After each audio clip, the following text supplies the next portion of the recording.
Кенесары Қасымұлы 1802 жылы Көкшетау өңірінде дүниеге келген мемлекет қайраткері, әскери қолбасшы, қазақ халқының 1837-1847 жылдарындағы ұлт-азаттық қозғалысының көсемі.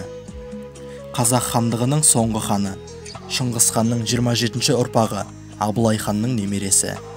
Ордасын Көкшетауға тіккен Абылай ханның 30 ұлы болған.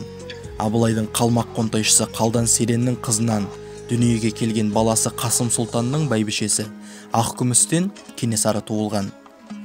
Жеке басының ерлік қасиеттері, бірбеттігі, алға қойған мақсатына жету жолындағы қайсарлығы мен дүлей күш-жігері оның жетекшілік қабілетін айналасына ерте мойындатқан.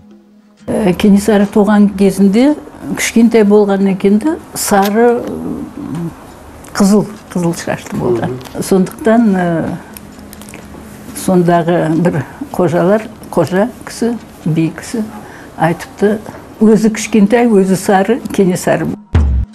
Кенесары бастаған ұлт-азаттық қозғалысына патша өкіметінің хандық құрылымды, дәстүрлі билікті жоюы, қазақ елін орыс жүйесіне сіңістіріп жіберуді көздеген жымысқы саясаты түрткі болды.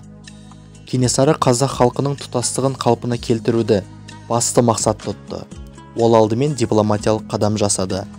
Бірақ патша өкіметі оның талаптарын орындаудан бас тартты. Өтініші аяққа тапталып, елі мен жерінің бір тұтастығына қауіп төнгендіктен Кенесары алғашқы әрекетін 1838 жылдың көктемінде Ақмола бекінісін қоршап өртеуден бастады.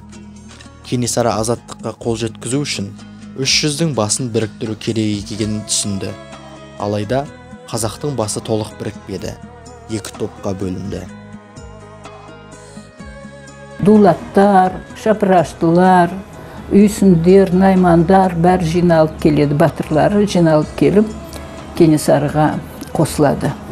Оның алдында ұлы жүздің барлық үлкендері, сұлтандары, билері келіп амандасып сәлем беріседі. Ал сонымен бірге Вишневский деген генерал бар болған, Горчаковтың, губернатордың қоласында. Сол Вишневский Кенесары келіп үлкен жүзді тағда өзіне үгіттеп алмасын, ертерек мен барып оларды үгіттейін деп Вишневский қабаттасып келеді де, сол сұлтандардың барлығын, билердің барлығын жинап алып, керісінше уәде бергізіп қаттарын алады, қолдарын алады. Сонда 39 сұлтан мен билер қол қояды. Патша өкіметін қолдаймыз деп. Кенесарыға қарсы боламыз, патша өкіметін қолдаймыз деп. Ол енді Вишневскийдің істеген жұмысы. Кенесары Қасымұлының өмірі талай шығармаға арқау болды. Астана қаласында Кенесарыға ескерткіш қойылды. Және оның атымен аталатын көше бар. Талайсыз тағдырының темірдей тегеурінді ырқы мен ықпалына көнбеген. Оның қилы көрістеріне қарсы тұра білген хан Кене жықпылы мен иірімі, жұмбағы көп, тұнып тұрған сырға бай, жаратылысы бөлек кесек тұлға еді.